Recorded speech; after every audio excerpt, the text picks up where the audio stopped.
Shalom, Mishpachah. My name is Teacher Tina, and we're going to discuss exiles, Shabbat, and rivers, okay? It is very interesting to read in the book of Acts, chapter 16, starting with verse 13, that our people gathered by the rivers during Shabbat. We also see this in the book of Ezekiel, chapter 1. Let's read Acts chapter 16, verse 13. And on the Sabbath day, we went out of the city to the river side where prayer was customarily made. And we sat down and spoke to the women who met there.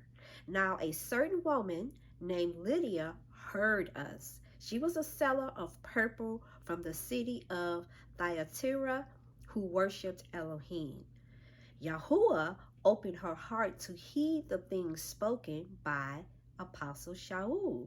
And when she and her household were immersed, she begged us, saying, "If you judge me to be faithful to Yahuwah, come to my house and stay." So she persuaded us. So we see, just by taking our time in reading this, that on a Shabbat, they went to the city by the riverside where prayer was a custom.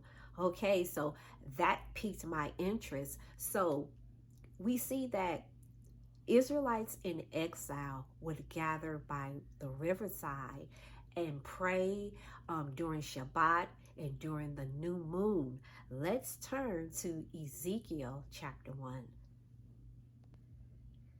Now it came to pass in the 30th year, in the 4th month, in the 5th day of the month, as I was among the captives by the river of Kabar, that the heavens were opened, and I saw visions of Elohim. Okay, and we can stop right there and just dissect that. So there's a lot going on. You have the 4th month, the 5th day of the month, and he was among the captives by the river of Kabar, and the Shamayims, they were opened, and he began to see visions of Elohim. Okay, this is good right here, because if we continue to go on, we see what Ezekiel is seeing, okay? But for me, the 4th and the 5th, those numbers stand out to me, and I want to know what that means. So we can see right now that during Shabbat, and I believe that Ezekiel, they were meeting for a new moon or some type of feast, and the Shamayims were open because they were standing by this particular river. Okay, so I looked up this river Kabar, and it means a force or strength. It is the largest perennial river that has a constant stream. It does not have stagnant water. So our Hebrew ancestors seems to find these rivers that are free flowing and they do not have stagnant water. And certain things begin to happen when they are by this particular portal. Okay, so we should know by now that water is a portal. If you don't know, you know, now you know, okay? And we're not talking about the witches and the warlocks and how they use the things of Yah, okay? They use nature as a portal to get access, all right, to the spiritual realm. And so it is with us. So I find this fascinating that at this portal, at this water, at this river, that the Shamayims were open as the exiles, and along with Ezekiel, as they gathered together, and they probably was praying, and the Shamayims opened, and there was a prophetic message. When we look back at Acts, we see that Apostle Shaul and some more Talmudim, they were there, praying during the Shabbat by the river. And then the Lydia, she is immersed, okay, in the name of Yahushua, because she heard the good news and the redemptive work of Yahushua. And so she gets re-immersed. And that's something that we do in our Hebraic culture. We are immersed when our status has changed or something has happened in our lives that is very important. Okay, I have been immersed at least 3 times, and I think I'm going for number 4, because as our status change, so we want to be washed and cleansed as a sign that we are coming up and entering into our new status in life. All right, so this is good to me, because I'm not telling you all that you all got to run out by the rivers and find some water in order to pray and have Shabbat. It's just fascinating when we study Torah for ourselves and we ask those questions. Okay, we don't have to sit up and listen to countless hours of everyone else's teaching. This is something that I found on my own, and I began to ask these questions. I mean, I want to know. And so prophetically, if you are a prophetic person, you see this 4th and this 5th, and it keeps reoccurring in the book of Ezekiel. And so, you know me, I'm going back to the Hebrew alphabet. So I went to html.bible, and all of our sisters on the Torah study, you know, this is one of my favorite resources. Okay, so I went to the resource and I looked up Ezekiel chapter 1, and I'm going to click on every word so I can get a good understanding. And wouldn't you know it, the month in Ezekiel chapter 1 is what? A new moon.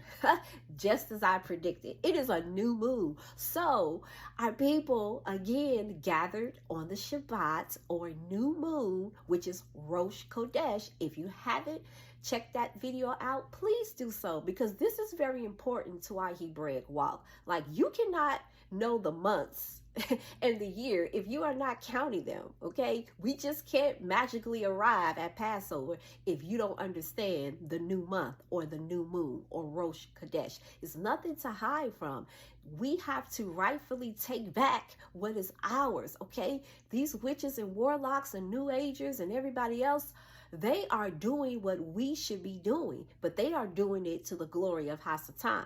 And we should be doing it to gain access to the Most High, to bring Him glory. There is prophetic visions and prophecies that are given to us during this time, and it is to always bring glory and honor to Yahuwah, and it is to help you in your walk. It is to break generational curses. Okay, so let me calm down because I get excited. So we see that it is a new moon that they are gathering on in Ezekiel chapter 1. So Ezekiel saw visions of Elohim, okay, and the Shamayims were open as they were standing by this river in the 4th month. Okay, the 4th month is the Dalet, the door. Okay, so in the 4th month, or the door, on the 5th day, behold the breath of revelation. Remember, that is the Hebrew letter Hey. So we have the door to behold the breath of revelation during a new moon, or possibly a Shabbat and a new moon. So during this time, Ezekiel, as a prophet, he would have understood that this is the time to pray and to look up to the Shamayims to gain access. And I believe Apostle Shaul also knew this, along with the other Talmudim. So it is very important for us to know our Hebraic culture, not so that we can get all spooky and scary, but it is to understand prophetic insight that is given to us so that we can be ahead of the enemy.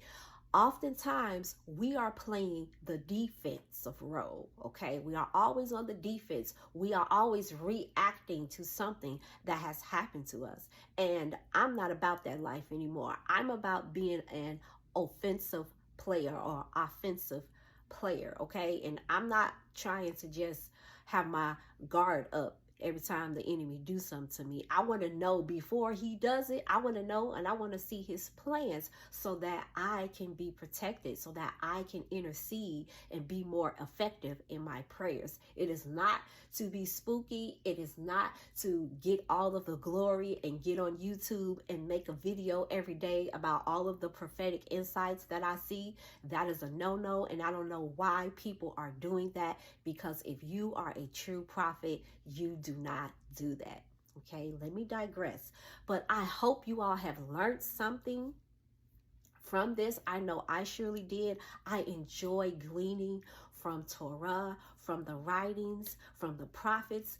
It is good to me. I even enjoy, gleaning from the writings in the New Testament, or the renewed covenant, as I like to call it, because it's nothing but Torah and things taken from Torah and wisdom from our elders. So I don't understand the problem with the renewed covenant. Of course, there are errors, but there are errors in translation in the Torah and the writings and the prophets. Okay, we have Greek, Roman influenced people translating this Bible, so it is up to us to ask Yah for the true understanding, and he is going to give us the Ruach HaKodesh, the Holy Spirit that will lead and guide us into all truth. Okay, so I hope that helped you.